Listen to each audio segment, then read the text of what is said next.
Bom dia, boa tarde, boa noite, galera. Sejam bem-vindos ao canal QAB. Hoje eu vou fazer o vídeo de computação primeiro do que o vídeo da teoria das espécies, porque tem coisas que vão ser interessantes eu conversar hoje aqui. Se der tempo, na verdade. Então, por isso que eu não vou me alongar muito para dar tempo de falar de todas essas coisas aqui hoje. Hoje a gente vai falar sobre as tabelas verdade. Inclusive, eu vou fazer uma errata antes de começar a aula, que é que eu esqueci de botar aqui o NOR e o SHOR do jeito mais correto. Que o SHOR é o exclusivo e o NOR é o não ou. Então tem uma errata para vocês aqui. Fora isso daí, vamos começar as tabelas verdade. Então nós vamos começar com a tabela verdade da lógica e depois vamos com a tabela verdade da digital, das conexões digitais. Depois as operações booleanas. Então vamos começar com a tabela verdade como nós conhecemos da lógica, que é o não, o e, o ou exclusivo, se então, se somente se. E vamos usar isso aqui com uma frase, que é essa daqui: choveu e eu fui na igreja. Então vamos lá. Então nós temos duas opções aqui na questão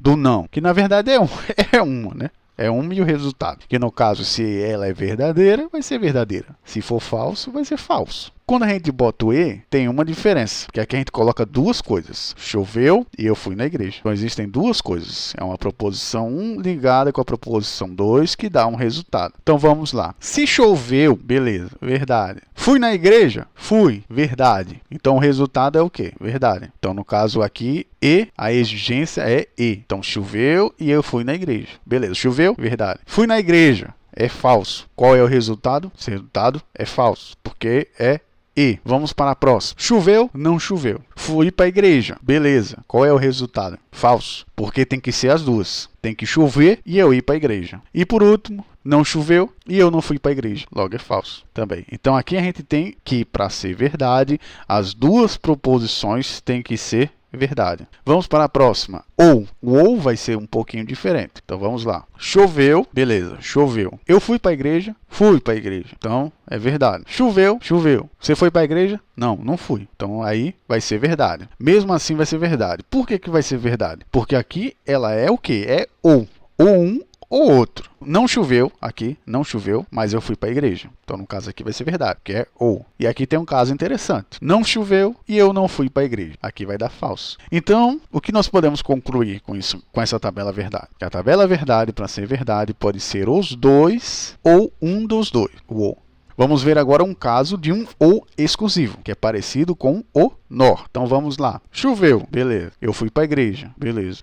Deu falso? Agora é a hora do bug. Por que é falso? Se choveu e eu fui para a igreja. Vamos ver mais detalhes? Vamos para a próxima. Choveu, beleza. Aí aqui eu não fui para a igreja. É verdade. Tem alguma coisa errada, mano. Tem alguma coisa errada aqui. Vamos para a próxima. F de que não choveu e eu fui para a igreja. Deu o quê? Verdade. E aqui, não choveu e eu não fui para a igreja. Logo é falso. Então aqui vocês conseguem entender o que é o ou exclusivo da diferença do ou. Porque o ou, ele aceita as duas serem verdade. Agora o ou exclusivo, ele não aceita quando as duas são verdade, nem quando as duas são falsas. Então essa é uma diferença. E é uma diferença muito marcante para circuitos elétricos. Que a gente não quer que duas correntes se misturem, porra. Então essa é a importância do ou exclusivo. Agora vamos ver a estrutura do se então. Então vamos lá, vamos lá. Choveu e eu fui para a igreja. Beleza. Próxima. Choveu e eu não fui para a igreja. Falso. Não choveu e eu fui para a igreja. Verdadeiro. Não choveu e eu não fui para a igreja. Verdadeiro. Vamos entender essa questão de se então.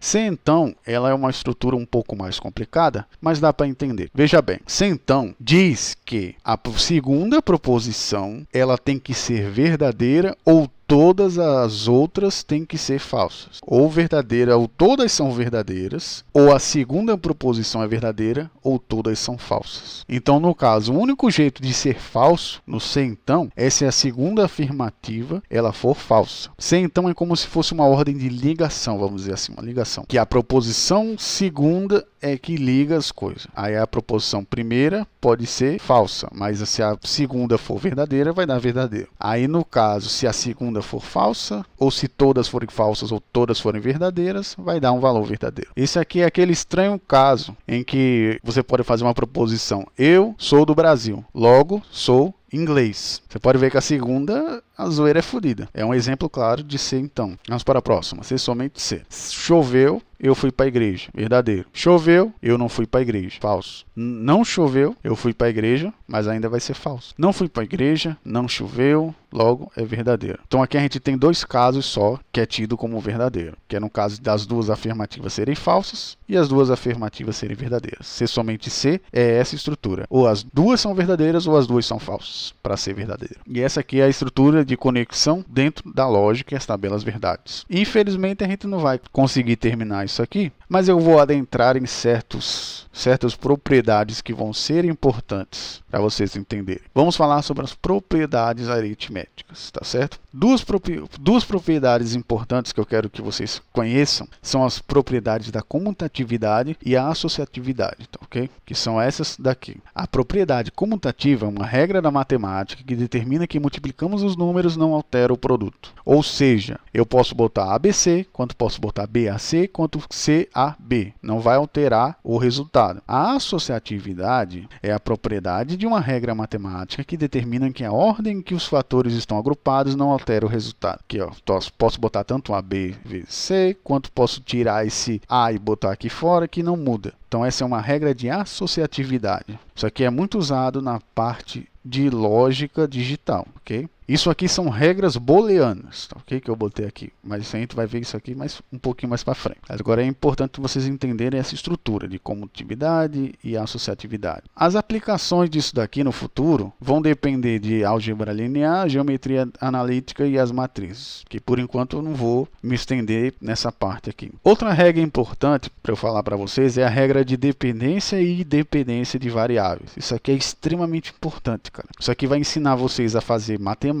no quesito de álgebra, funções e inclusive questões de montar exercícios de física. Você entender o que é uma variável independente e uma variável dependente é a regra para você resolver as coisas mais complexas. Vamos falar sobre os conceitos de uma variável dependente e uma variável independente. Uma variável independente é uma variável que representa uma quantidade que está a ser manipulada numa experiência. Então ela é a quantidade, vamos dizer que é a quantidade chave. Já a variável dependente é uma variável que representa uma quantidade cujo valor depende da forma como variável independente é manipulada. Ou seja, dependendo do que eu fizer com a variável independente dentro de uma experiência, existe outra variável que está dependendo de como eu mexo naquilo dali para gerar o resultado. Geralmente, o x é a variável independente e o y é a variável dependente. Geralmente é assim que nós estudamos. Aí eu botei aqui esse exemplo aqui. Você está fazendo tarefas domésticas para ganhar algum dinheiro. Por cada tarefa completa, você recebe X valores. Pode ser N valores. A questão é o seguinte: qual é a variável dependente e qual é a variável independente? Dependendo de como você sabe fazer isso aqui, o seu cálculo vai ser diferente. Então você tem que achar a variável aqui, qual é a variável dependente e independente. Primeira coisa que a gente precisa saber é qual é a que varia em relação a quem aqui. Então a gente pode perceber que quanto mais tarefas nós fazemos, mais dinheiro a gente recebe. Então a gente está vendo que esse dinheiro tem uma ligação com o tanto de tarefas que a gente está fazendo. Então aí fica fácil. A variável independente é o número de tarefas que você completa. E a variável dependente é a quantia de dinheiro que você recebe. Porque vocês veem que tem...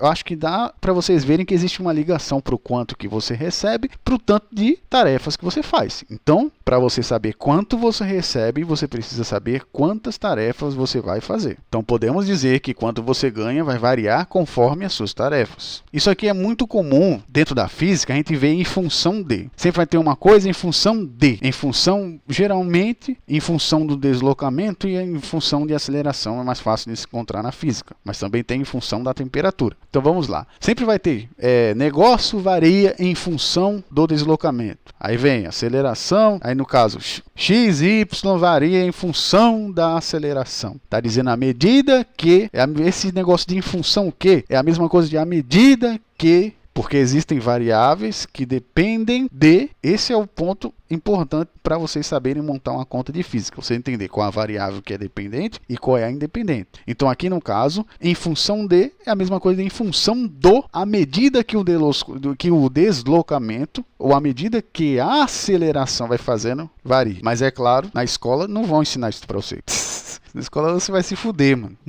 Isso daqui foi um dos motivos que fez eu odiar matemática quando eu era pequeno. Até chegar à idade mais avançada mesmo, odiava matemática. Por quê? Porque não sabiam ensinar. Porque isso aqui é simples. E qual é a coisa mais complicada? Termina nisso aqui? Não, não termina isso aqui. Isso aqui é o fácil, mano.